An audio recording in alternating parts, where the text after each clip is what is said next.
Good morning all of you. Welcome to class. देखिए girls, हम लोग कल टॉपिक कर रहे थे सामंत प्रथा। तो हम लोगों ने सामंत प्रथा के अर्थ के बारे में जाना कि सामंत कौन होते थे, सामंतों की कौन कौन सी श्रेणियां थी। इसके पश्चात हम लोगों ने कल की क्लास में ये पढ़ा था कि राजा से जागीर प्राप्त करने वाले जो सामंत होते थे, इनको कौन कौन से विशेष अधिकार मिले हुए थे। ठीक है, अब राजा से जागीर भी प्राप्त की है, राजा द्वारा विशेष अधिकार भी इन्हें मिले हुए हैं। तो ये लोग राजा को समय समय पर कुछ सेवाएं भी उपलब्ध करवाते थे। तो हम लोगों ने कल की क्लास में राजा द्वारा इनसे जो सेवाएं ली जाती थी उसके बारे में भी जाना था। और आज की क्लास में हम जानेंगे कि राजस्थान की जो सामंत प्रथा थी इसके क्या क्या गुण थे। ठीक है, आज हम सामंत प्रथा के गुण और दोषों पर चर्चा करेंगे। ठीक है, तो आइए सबसे पहले हम लोग जानते हैं सामंत प्रथा के गुण। देखिए, राजस्थान की ये जो सामंत प्रथा थी अपने साथ अनेक गुणों को लिए हुए थी। उनमें से जो विशिष्ट गुण थे उसके बारे में हम लोग जानते हैं। जो पहला विशिष्ट गुण था राजस्थान की सामंत प्रथा का, वो था राज दरबार की शान शौकत के प्रतीक। देखिए, राजस्थान के जो सामंत थे, जब भी राजा का दरबार लगता था, जब ये राजा के दरबार में सामंत उपस्थित होते थे तो ये एक विशिष्ट वेशभूषा के साथ दरबार में उपस्थित होते थे और राजा के दाएं और बाएं ओर बैठकर राजा के राज दरबार की क्या करते थे, शान शौकत या शोभा को क्या है, बढ़ाते थे। क्यों? विशिष्ट वेशभूषा, पहनावा, राजा के दाईं और बाईं ओर बैठना, इससे क्या होती थी, राजा के राज दरबार की शोभा क्या होती थी, बढ़ जाती थी। ठीक है, अब देखिए सामंत प्रथा का जो दूसरा गुण था वो था राजा के सैनिक सहयोगी के रूप में। देखिए, मध्यकाल में हम लोगों ने जाना था कि राजपूत राजाओं के पास कोई स्थायी सेना नहीं होती थी और जब भी राजस्थान के राजपूत राजा लोग युद्ध करने के लिए जाते थे और युद्ध के दौरान जब उन्हें सैनिकों की आवश्यकता होती थी तो यही सामंत क्या है, समय समय पर राजा को सैनिक सहायता प्रदान करते थे। ठीक है, तो आप लोग सब लोग जानते हैं कि मध्यकाल में क्या था, राजतंत्र था। राजतंत्र होने के कारण सेना क्या थी, एक राजा का एक प्रमुख अंग थी। और ये जो राजा लोग थे इनको सैनिक सेना का जो प्रमुख, राज्य का जो प्रमुख अंग सेना थी वो कौन उपलब्ध करवाता था, राजा के ये सामंत ही उपलब्ध करवाते थे। इसीलिए क्या कहा गया है कि ये सामंत क्या थे, राजा के सैनिक सहयोगी भी थे। ठीक है, अब देखिए अगला जो सामंत प्रथा का गुण था वो था राजस्व वसूली में सहायक।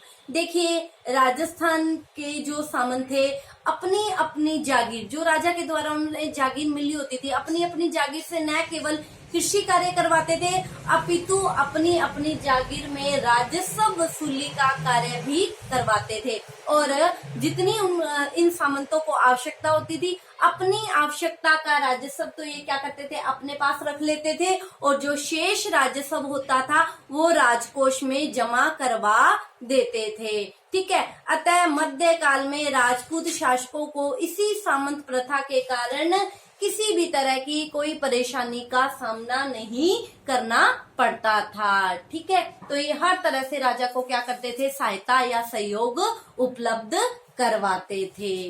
ठीक है, तो ये हम लोगों ने सामंत प्रथा के गुण के बारे में चर्चा की और आगे हम बात करते हैं सामंत प्रथा के दोष। देखिए, सामंत प्रथा में गुण थे तो कुछ दोष भी थे। तो आइए राजस्थान की सामंत प्रथा के जो दोष थे उनके बारे में चर्चा करते हैं। तो देखिए, राजस्थान की सामंत प्रथा का जो सबसे पहला दोष था वो था राजा का सामंतों पर आश्रित हो जाना, डिपेंड हो जाना।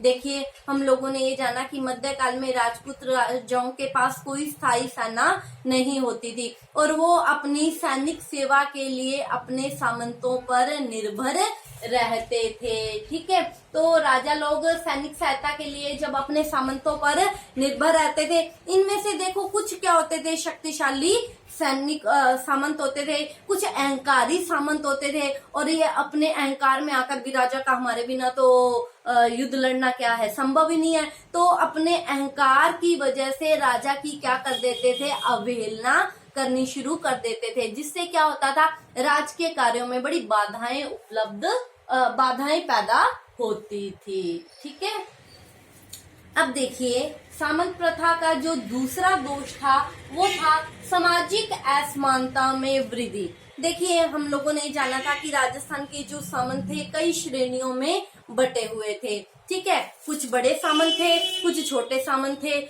अलग अलग तरह की श्रेणियां होने के कारण, बड़े छोटे का भेद होने के कारण राजस्थान के इन सामंतों में आपस में वैवाहिक संबंध नहीं होता था कि वो छोटा है मैं बड़ा हूं तो मैं उससे साथ वैवाहिक संबंध क्यों रखूं, और इनका आपस में क्या है खान पान भी नहीं होता था। जिसके कारण क्या होता था, राजस्थान में इसी सामंत प्रथा के कारण सामाजिक असमानता में वृद्धि हुई कि वो छोटा है वो बड़ा है, मैं छोटा हूँ मैं बड़ा हूँ।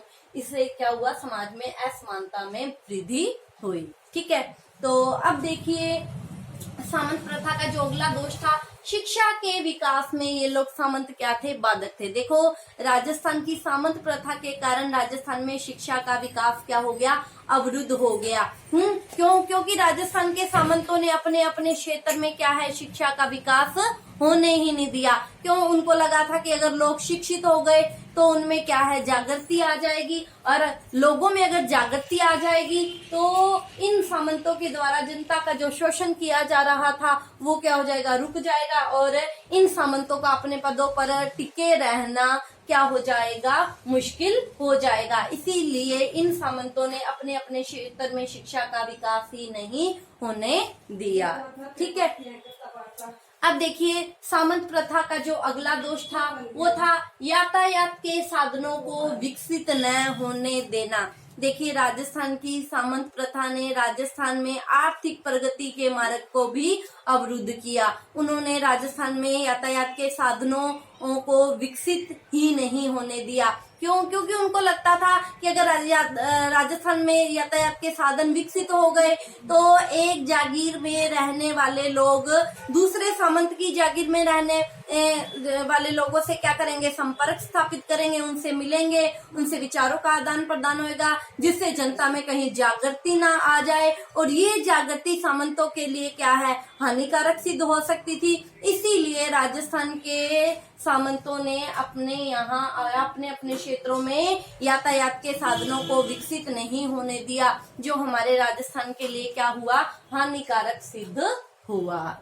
ठीक है, अब देखिए अगला जो सामंत प्रथा का दोष था वो था भूमि का बंटवारा। देखिए सामंत प्रथा के अंतर्गत क्या था, राजा जो भी सरकारी भूमि है उसको अपने सामंतों में वितरित कर देता था, अपने सामंतों में बांट देता था। सामंत आगे जागीरदारों में, किसानों में भूमि को बांट देते थे, जिससे क्या है, भूमि के छोटे छोटे टुकड़े हो जाते थे। भूमि अनेक छोटे छोटे टुकड़ों में विभाजित हो जाती थी, जिससे भूमि की उर्वरक क्षमता और उसकी उत्पादन क्षमता पर गहरा प्रभाव पड़ता था। ठीक है, तो इस तरह हम कह सकते हैं कि राजस्थान की सामंत प्रथा अपने साथ अनेक गुण और दोषों को लिए हुए थी। ठीक है, तो आज का ये टॉपिक हमारा यहीं खत्म होता है। कल की क्लास में नए टॉपिक के साथ मिलते हैं। आप इसका स्क्रीनशॉट ले लीजिए। Thank you all of you.